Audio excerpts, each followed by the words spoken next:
Hello, mic test, mic test. Hello, Mei Mei. Hi, Suvita.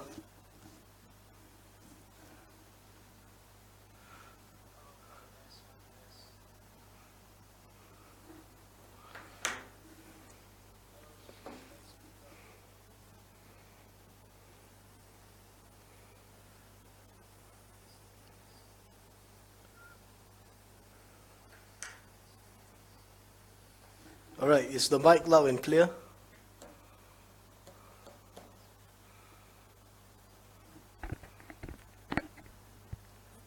Hi, Jillian. Alright, is the mic loud and clear? Okay, I think I can hear myself. Okay, thank you, Jillian and Samuel. Right, I think, okay, now that that's done, okay, let me show my face. Alright. Hi, Mini and Raja and Christina. Welcome. Okay, let's get started because there's going to be quite a bit to cover today. So my name is Kevin Huang. I'm the curriculum specialist at Maths Heuristics. Cannot see or hear. Okay, you try to refresh your page again.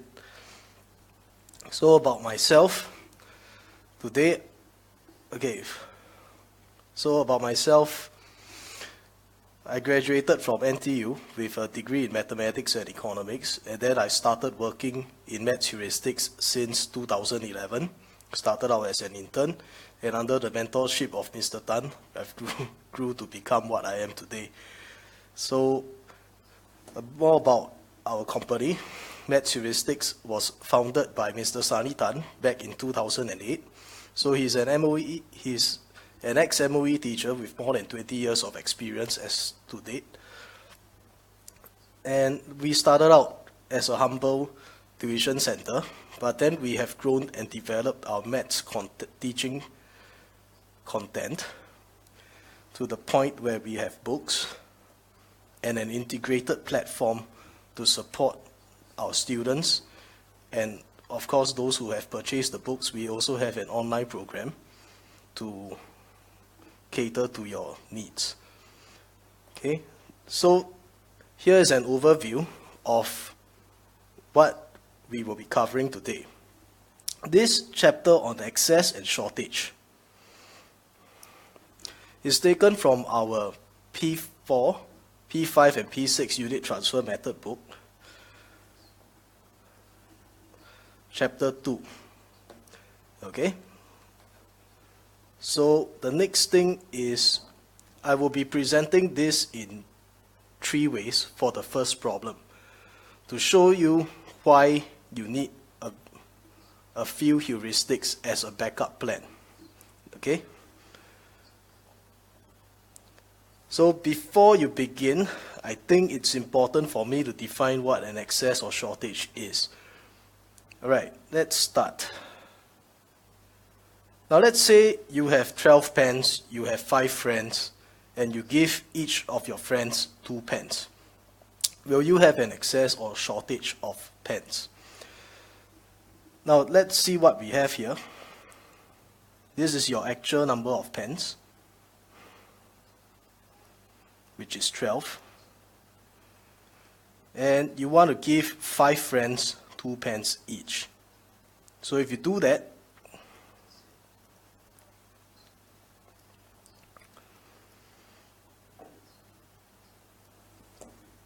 you would have a remainder of 2 pens.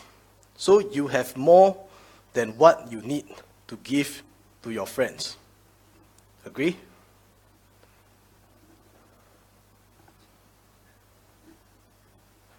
Okay, so you would have an excess of 2 pens. Right? Then the next one is you have 16 pens and you have 3 friends. You want to give each of your friends 6 pens each. Okay? So let's see what we have. Here, you actually have 16. Then you want to give 3 friends 6 pence each. So this would look like that, what you want to give away. So we see that we do not have enough pence, and this is going to be a shortage of 2 pence. True?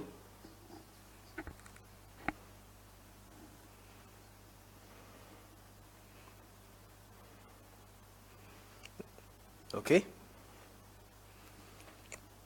So the next one is, alright, when your total number of pence is unknown, this is what's going to happen.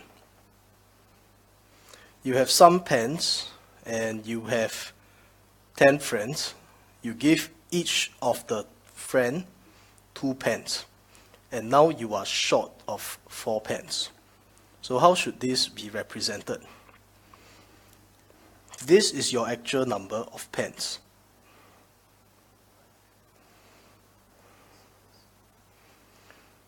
Then you, being the generous person that you are, want to give 10 of them 20 pence. Okay, so as we have already seen, we can just take 10 times 20 to give us 20 pence. So I need more than what I actually have. This number of pence that I'm giving away is more than my actual number. And now I am short of 4. So the actual number of pence that I have will be this 20, take away 4, to give me 16. Okay, so some of you may have been told if it's an excess, if you have leftover, just plus, if you have shortage, just minus. No, sometimes you have to see the situation. Okay, and this is what I will be demonstrating now. When your number of friends is unknown, now I tell you that you have 15 pence. So this is what you actually have. And you want to give each of your friends 4 pence. But now you need an additional 5 pence. So this is what you need on top of what you actually have. True? So when you need 5, the total pence given to be given away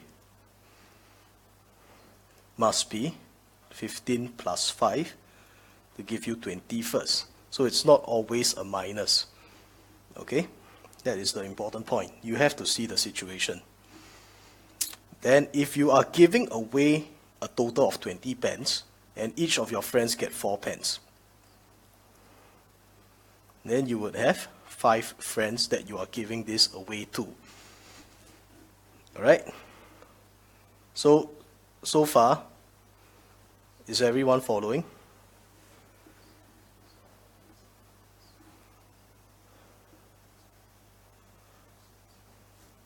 Can. So the reason why I need to go through this prerequisite is because I understand parents have been trained very differently from their kids nowadays.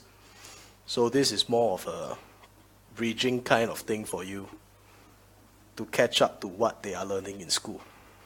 Alright? Okay. Okay, thank you, Minnie, for your feedback. So when the total value that you have, usually this is like money or the number of items, and the number of groups. In this case, groups can mean like friends, number of children, or number of groups itself. When these two things are unknown, okay, let me establish the prerequisite for this first. Now imagine this, if you have one starting point, this is your before, okay? If you have a change here, let's say you spend $100 and now you are left with $20. Then in my second case, if I spend $110, I will be left with $10. So if I were to trace back both of these to the beginning, if I were to work backwards to the beginning, both of them will have the same starting point. So using this idea, the excess and shortage problems that you will see usually have two separate cases. So you need to kind of work backwards to get back to where it was originally supposed to be. Okay? Right, hello Yiding. Thanks for joining in. Okay, now the thing is, you notice that this time round I only have 3 examples, but what I didn't tell you is I'll be covering these 3 examples in a very in-depth manner. So for the first example alone, there are 3 ways that this can be done, and I will show you all 3 ways. So the first way is by systematic listing. This heuristic is usually done by P3s, and sometimes at P4. Okay, let's look at the question first. Some oranges are to be shared among a group of children. If each child gets 3 oranges, there will be 2 oranges left. And if each child gets 4 oranges, there will be a shortage of 2 oranges. How many children were there in the group? Part B, how many oranges were there? Okay, let's look at what we have first. Let's define out what this is. If each child gets 3 oranges, this means that there is a multiple of 3 being given to them. You have 2 oranges left over from what you actually had. So you have to add back 2 to get back to your actual amount. If each child gets 4 oranges, this will be a multiple of 4. Then there will be a shortage of 2 oranges. This one, you have to minus off the 2 to get back to where it originally was. So how do we list this out? Okay. We need to list out the number of children, multiples of 3, add back 2, multiples of 4, and subtract 2.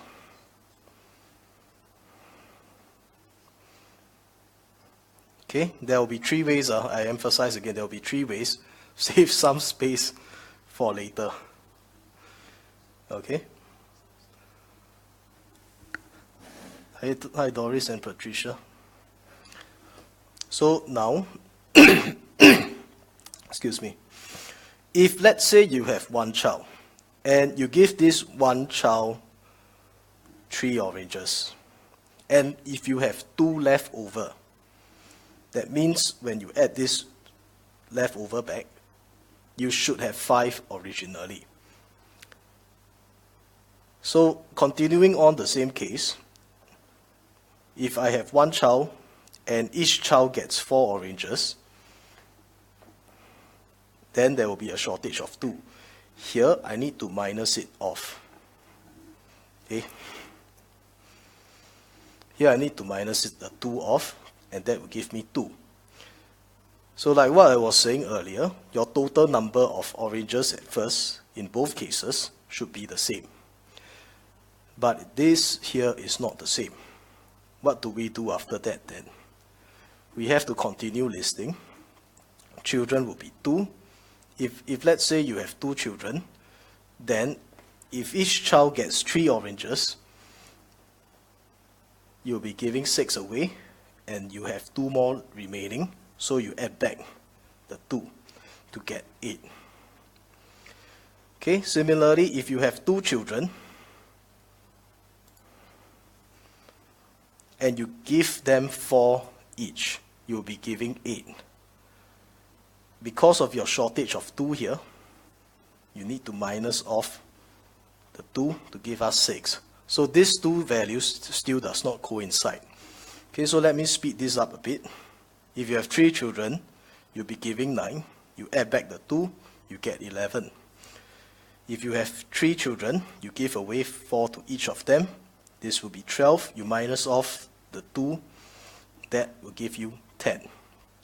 Still doesn't work. Never mind, we list out one more. So if this is 4, if you have 4 children, give away 12. You add back the 2 that you gave away, you would have 14. If you have 4 children, you give 4 to each of them, you would have given away 16. But because you are short of 2, you have to minus off the 2 over here. And then we observe that we have 14 oranges and 4 children in the group. Okay, so this is 4, this is 14. So that is the way to do the systematic listing. You want to list out until your number of your total value is the same in these 2 rows. Okay? This is when the number of children are the same for both cases. Later on, I'll elaborate more on that. So this is the way for systematic listing. Next, let's move on to modeling. Okay? Now for modeling, I imagine that I don't know my number of children, so I'll say that let this block represent my number of children.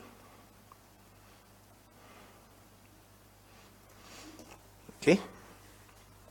So very similar in principle to the systematic listing. If I give 3 oranges to each child, then this is what will happen. I give 1 orange to all the children first. Okay? Then I give another orange to all of the children. And now I give 1 more orange to all of the children. I have 2 left over.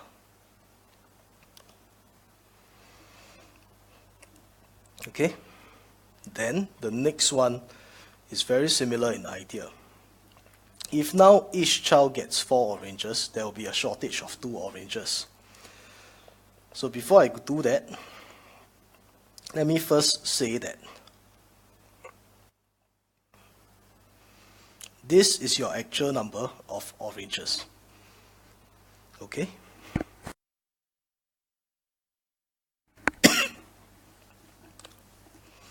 Once I have established that, when you give 1 to all of them, 2 oranges to all of them, 3 oranges to all of them, now you give the 4th oranges to all of them and you have a shortage. This shortage is over here. So we can see clearly when we compare units with units, numbers with numbers, this 1 unit is equal to 2 plus 2 to give you 4. So since we have defined this block to be the number of children, the number of children here will be 4. And now how do we find the actual number of oranges there were? So this, we remember, is the number of oranges. So we have to find first 3u, 3 copies of 4, and we add back this 2 over here to give us 14. If you're in P3 or P4 and have not learned about the order of operations, just do the steps separately. Okay? Next, how do I know that this 14 is the correct answer? I can do a check back. Because in both cases, I should have the same number of oranges. So, what if now I give 4 to each of them, 4 oranges to 4 children, and then I take away the 2 that I'm short of? It will give me 14 as well. Alright? So this would still be 14, which is very similar to systematic listing. You will find that this is a bit more convenient, so to speak. So let me introduce you how to do this by the unit transfer method. Okay, by now we have already known how about the question, so I will not elaborate too much on that.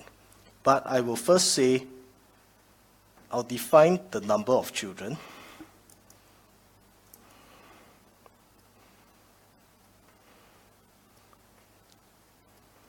to be 1 unit. Okay, the next one is I have separate cases. I have my excess or shortage, and I have my total number of oranges.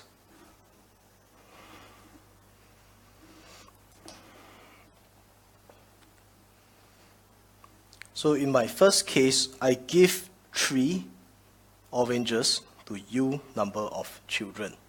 My excess is 2 left, so I need to add this back. The total number of oranges will be 3U plus 2. Next, if each child gets 4 oranges, now you give 4 oranges to U number of children. You have a shortage of 2. So you need to minus off 2 here. So this will be 4U minus 2. Once we set this up, it becomes exactly similar in idea to the model. But if you are drawing it out, you want to start with the negative 1 first. So here you have 4 units. If you take away 2, you will be left with this shaded region. Okay? Next, this shaded region's length must be equal to 3 units and 2. And when we compare between units with units, numbers with numbers, you see that 1 unit is 4, and as we have defined it out, 1 unit is 4. Then we want to find the total number of oranges there were. Keep in mind that this is your actual value.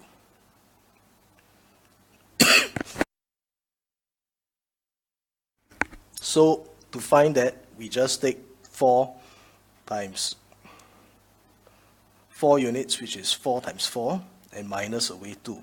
That will give us 14. So that answers part B. Okay, so there you have it, 3 different ways to solve the same problem. So why did I want to talk about all 3 of them? Okay, before I continue, if you all understand, please give me some likes first so that I can adjust the pace accordingly. All right?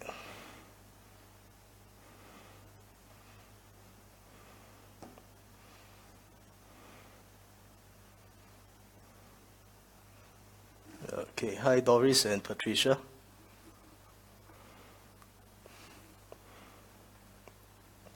Okay, good. So, okay, thank you all for your feedback. Hi, Safia.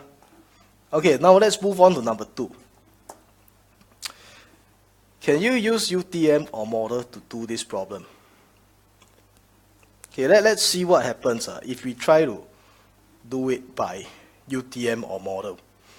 Okay, let's just start with UTM first. Okay. So, a number of students between 30 to 50 participated in a school carnival race. If competitors get into groups of 6, the last group will have 2 students. If they get into groups of 8, the last group will have 4 students. So how many students are there in the school carnival race? So let's try to do this by UTM, and let me show you what happens. You get into groups of 6. So the last group will have 2 students. We want to add back 2 to that. We get into groups of 8, the last group will have 4 students remaining. So you need to add back that 4 excess. So like what I said just now, we defined 1 unit to be the number of groups. But what happens when you do this?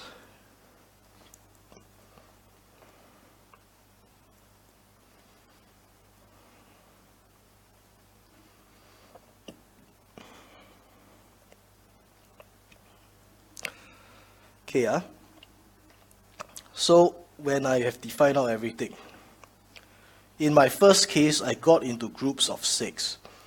So I have 6 people in U number of groups. My excess is 2. My total students will be 6U plus 2. Okay? The next one is when you get into groups of 8, you will have 8 students in U number of groups. Then your excess here is 4. So this would be 8U plus 4. By now you should sense that something is wrong. But if you don't, let me just show you what happens. So by right, these 2 numbers should be equal, correct? So when you try to draw your model out that time, what's going to happen is the first one will be 6U and 2. Okay, the second model will be 8U plus 4. So 8 units needs to be longer than 6 units, let's say up to here. So when I get to this part, usually what my students will ask me is, "Cher, how to draw the model?" The thing here is, this cannot be used. Okay, it cannot be used. Okay, let me give it a very big X here. You cannot use this. Or you cannot use models at all. Why? Okay, does anyone want to have a go at it?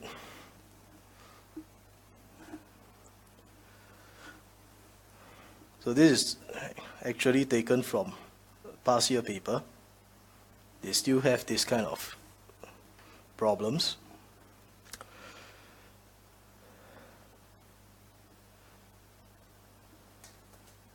Does anyone want to give it a go?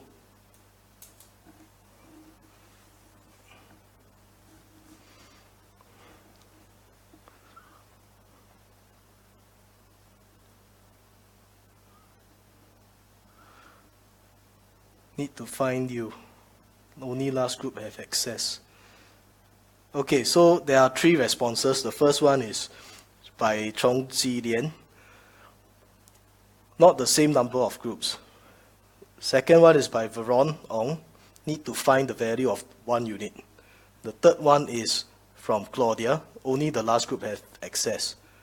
So the correct answer here is the number of groups is not the same. Okay? The important thing about this question is number of groups is not the same.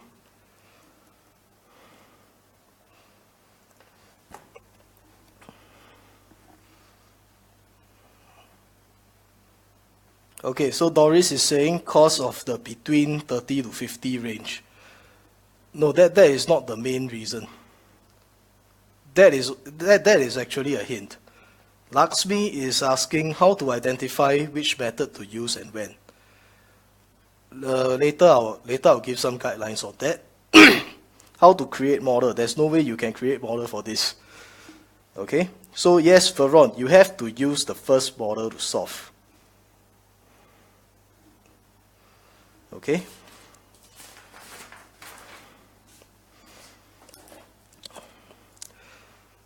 You have to use the first method to solve, correct.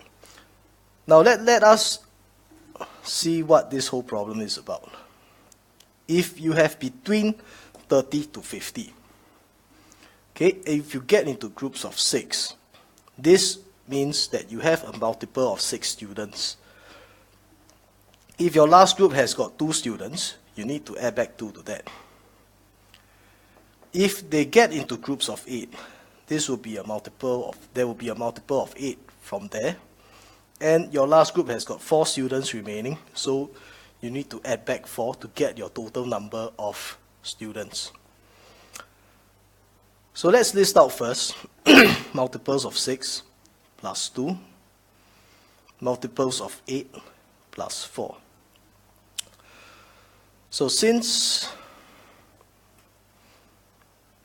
I am told that the range is between 30 to 50, I do not have to start all the way from 6, 12, 18. No, I do not have to do this.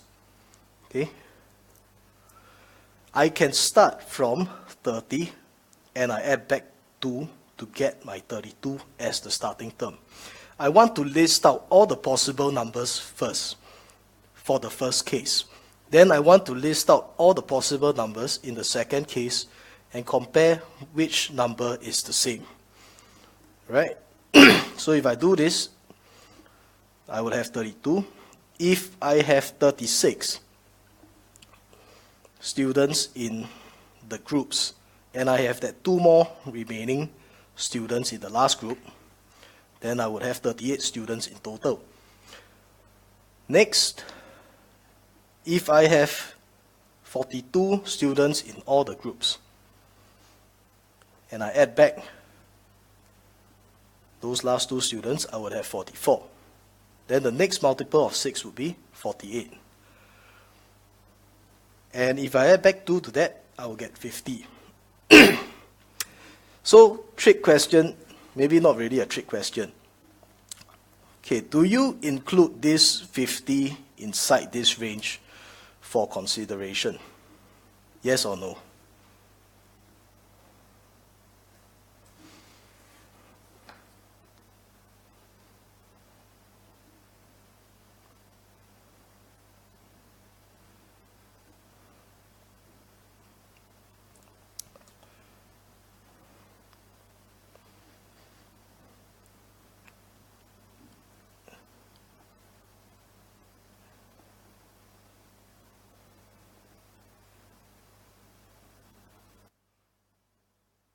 Okay, there are a few that says yes, there are a few that says no.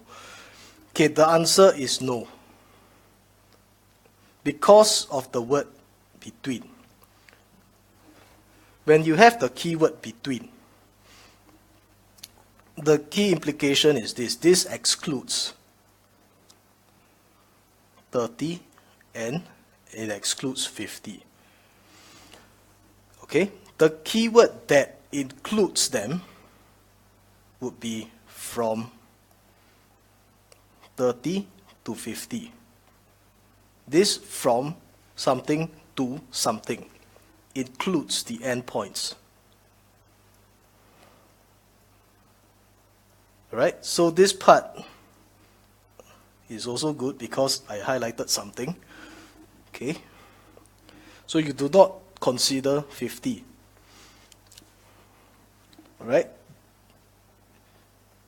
Now, for the next case, if competitors get into groups of 6, if competitors get into groups of 8, then the closest multiple that we can start from will be 32. Then I add back 4, I get 36. The next multiple is 40, I add back 4, I get 44. If I add 48 here and I add another 4, this gives me 52, which is way out of the range already. So I do not consider this. So I'm looking for 2 numbers in these 2 rows that are the same. The only possible value is 44. Okay? So if you start all the way from the beginning, that is not wrong. It's just a bit, it will take a bit more time, but If you can't see it, don't worry, you can still do it anyway. To show that why this is not the same number of groups, this is what I have prepared. Okay, using Excel is very easy. So you can see that the number of groups in both cases are different. Alright? So I do share your sentiment. Your systematic listing is kind of tedious. Okay, but it cannot be ignored, because when you face questions like these, you have to fall back on systematic listing. In fact, it is the only way to solve it at the primary level. Probably there's some advanced number theories that I'm not aware of that can solve this real quick. But at the primary level, systematic listing is mandatory as a backup plan. There are those who do not recommend it, but you have to see why they do not recommend it. If they do not recommend it because it is purely tedious, then I think it's wrong. But if they do not recommend it because it's not practical for certain questions whereby your number of groups is very big, that one, I agree with that. So how do we approach questions like this, like what Lakshmi was asking earlier? First, you want to try to use UTM to solve it. If you do not know how to do it, if you do not know how to identify, just try UTM first or model. If you get something absurd, like this case here, and you know that something is wrong, then you have to fall back on systematic listing. But generally, the way to identify this is that a range will be given.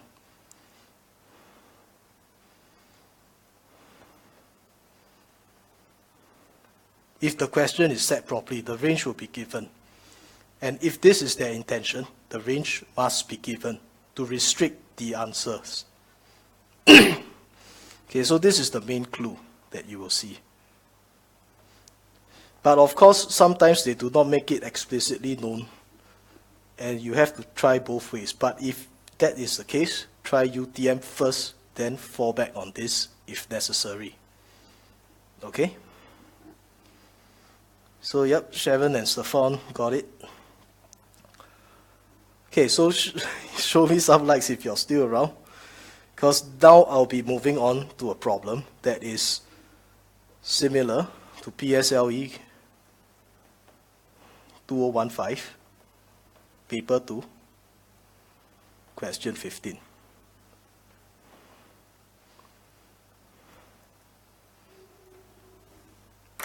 Right?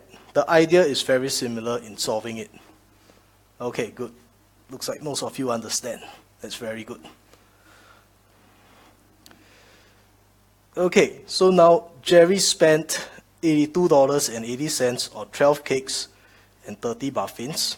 Now if he wants to buy one more cake, he will be short of $30. He will be short of 30 cents. However, if he were to buy one more muffin, he would have $1.70 left. So how much money did he have at first? Okay, let's interpret the problem.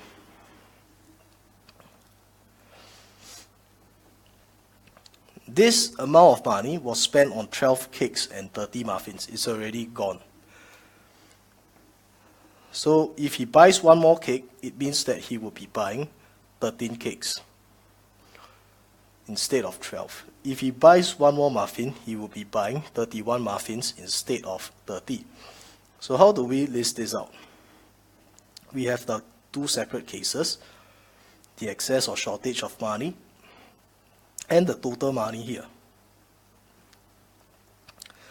So now since I have two different items, this part needs to be modified a little.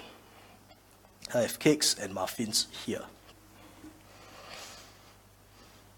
Alright. Now in my first case, I spent on one more cake. So I'll be buying 13 cakes here. I'll be buying 30 muffins here.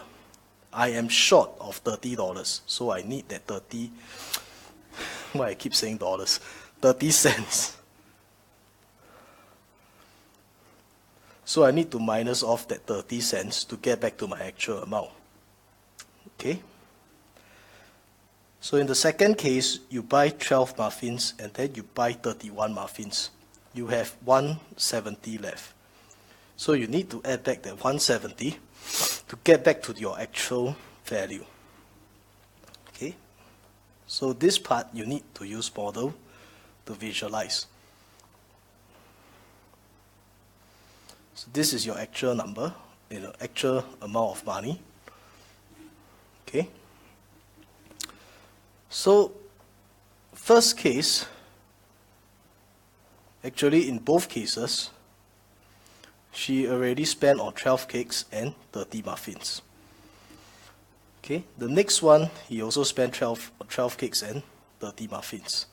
The difference here lies in the cake and the muffin now. Probably I'll use purple for this. No, I'll use black for this. So here, if he buys one more cake, he's short of this 30 cents. Correct?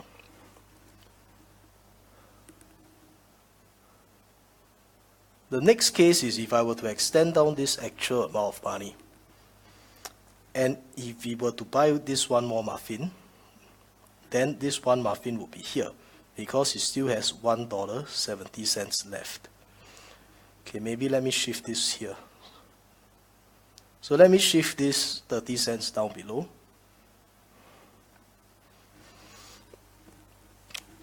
Once we have established this, we can say that one cake costs one muffin and $2. Let me add that up first. 170 plus 30 cents will give you $2. Okay. Then, here I would need to say that I need to kind of link this back. How do I make use of this $82.80? Here I will use a concept that I'll probably teach later down the line. It's called number times value.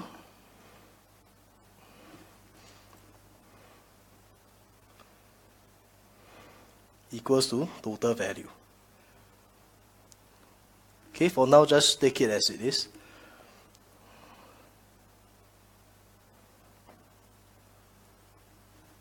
So I have cakes and I have muffins. So I need to compare the total value of these 12 cakes and 30 muffins, because this is by number of items. This is the total value that was spent, and this is the difference in value.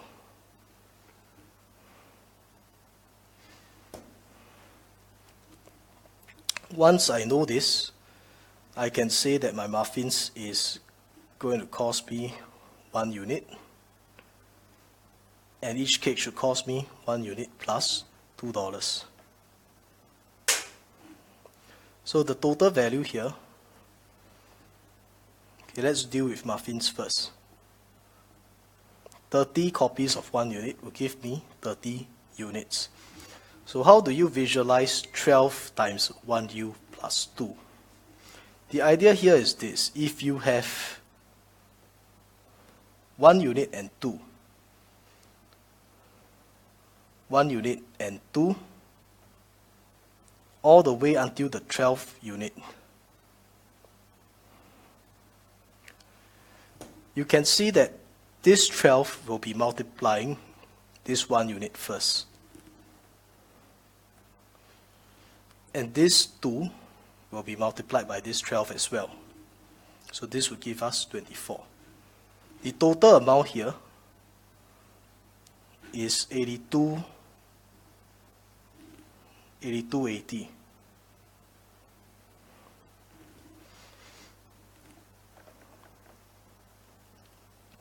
Now I need to find out the value of 1 unit first. To do that, I need to take 82.80.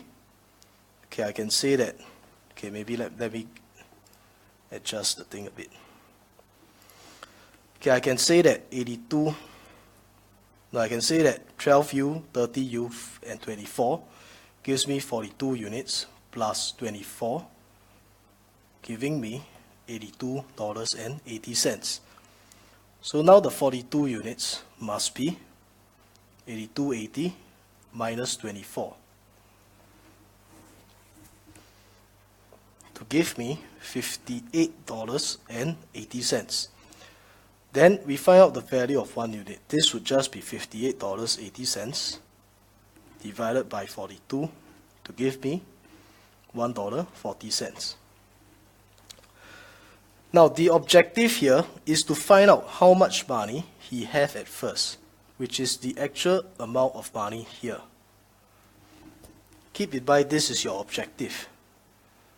So you already know that he has spent $82.80 on the 12 cakes and 30 muffins.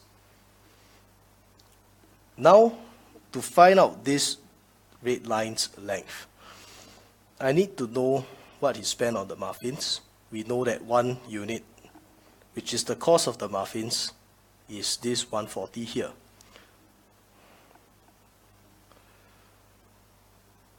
So if we are to take 82.80 plus 140 plus 170,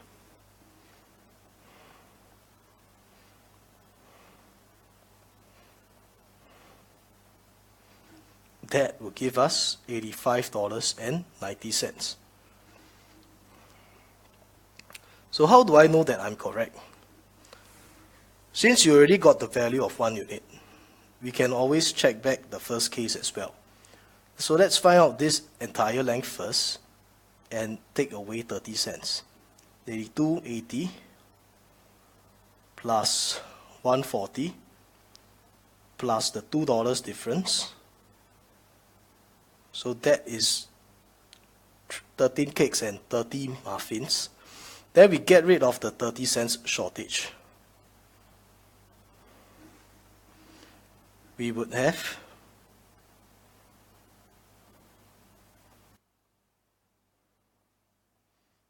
$85.90 as well. So you can see that the final answer is $85.90. Okay? So if you got it, please give yourself a few likes.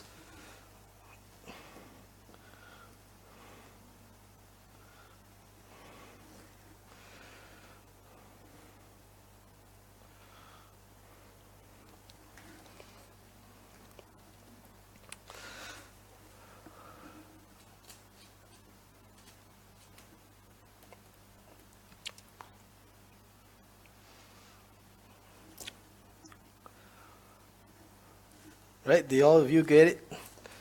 So if you understand this idea, you can use it to solve this question here, PSLE 2015, paper 2, question 15. Alright? So you can see why I only had 3 examples, because I wanted to cover the depth of it. Alright? Okay. So let me put back myself online. So that is it for today's unit transfer method on excess and shortage. Actually, it's not purely on unit transfer method, but it's also part of the unit transfer method that we've been teaching. So this, I have an announcement to make today. We have a holiday workshop in March for the unit transfer method. So here you can learn how to tackle any challenging problems across the 5 major topics: whole numbers, fractions, decimals, ratios, and percentages. So for the P5 lessons, this will be taught by myself. This P6 session will be taught by Mr. Sani Tan. Right? So for the P5, the time slot is 13 to 14 of March, 2 p.m. to 6 p.m. For the P6, this will be 15 to 16 of March, which is the Thursday and Friday. Okay, let me just write this down real quick. Thursday to Friday. This will be on Tuesday and Wednesday. Okay, let me type in the link real quick.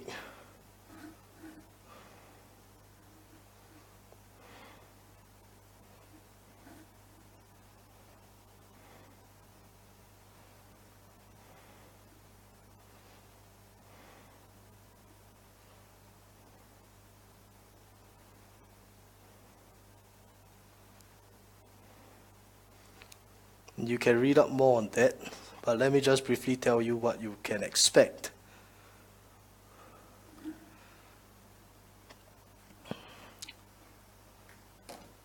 So the main thing here is what we will cover in this course is how we can reduce the problem solving time to within 5 minutes each, how to identify the keywords, meaning, and key information, how to eliminate careless mistakes, and many more proven, powerful tips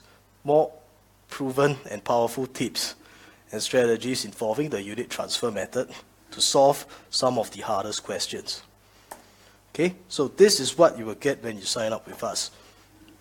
The unit transfer method guidebook, the web teaching videos, the Maths Heuristics mobile app, the virtual classroom access, and VIP access to our Facebook group.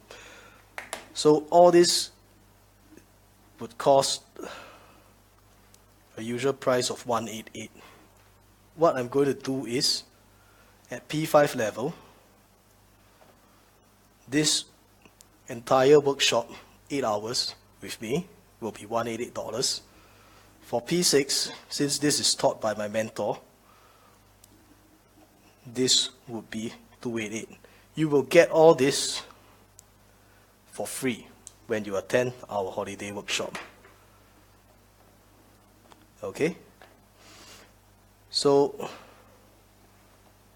main conclusion here I need to say is, okay, listing is tedious, but it's a necessary heuristic because it is advocated by MOE. Okay, so you need to know systematic listing as well. You cannot forego it totally. Then there are many ways to solve a problem. So if your child knows all the methods, that would be the best. But if he doesn't, if he has some backup plan, it's still fine. Okay, so systematic listing can also be used as a last resort, but personally, I don't recommend it as a last resort because it will be very time consuming if the number of groups is very big. Okay, so if you do like this, I ask for your favor to like and share. Just click this share button on the lower left corner of your tablet or handphone, mobile device. If it's on Windows, it should be on the lower left side of the video as well. Okay? So now if you have any questions, I'll be around to entertain you.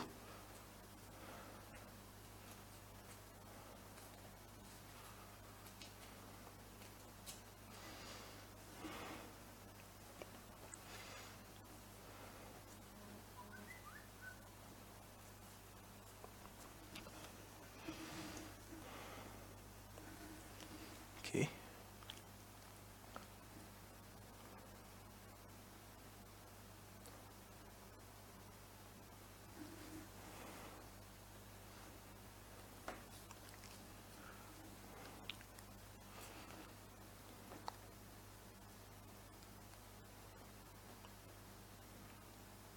Okay, so Ryan Teo is asking, 188 for one kid with parents or just kid alone? This will be for the student alone. Yeah, for the parents one, we have a webinar for that.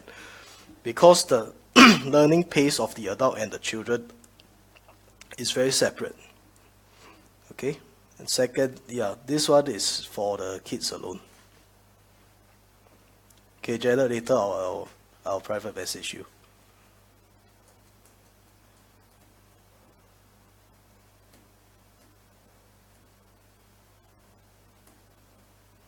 Okay, any questions?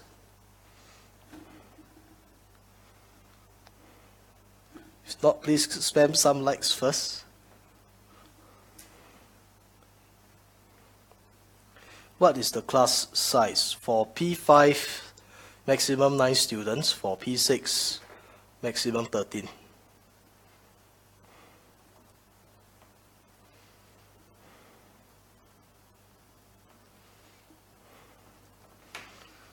Okay.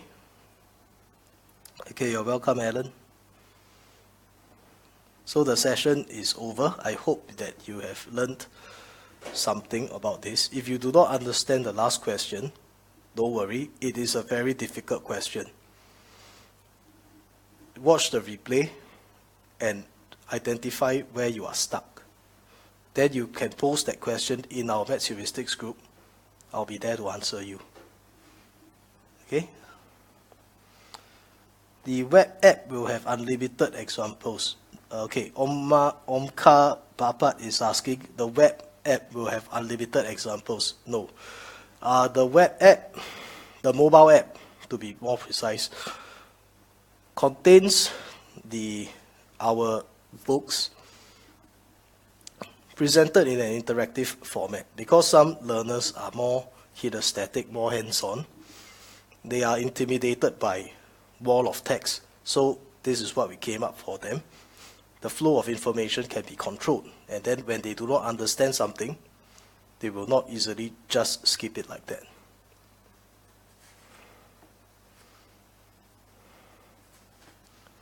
Okay, you're welcome. Thank you all for joining. Janet, Alan, Fiona, Ryan, Raja, Veron, Chua.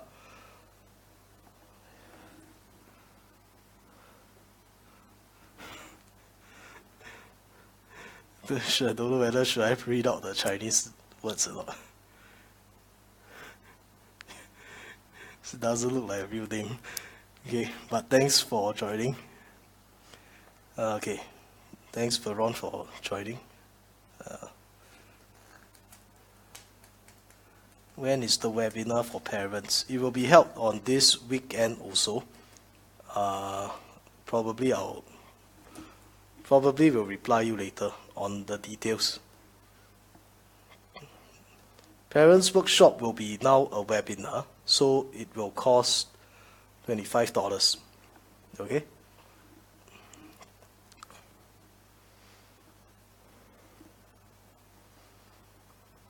$25. Maybe like I type out the response.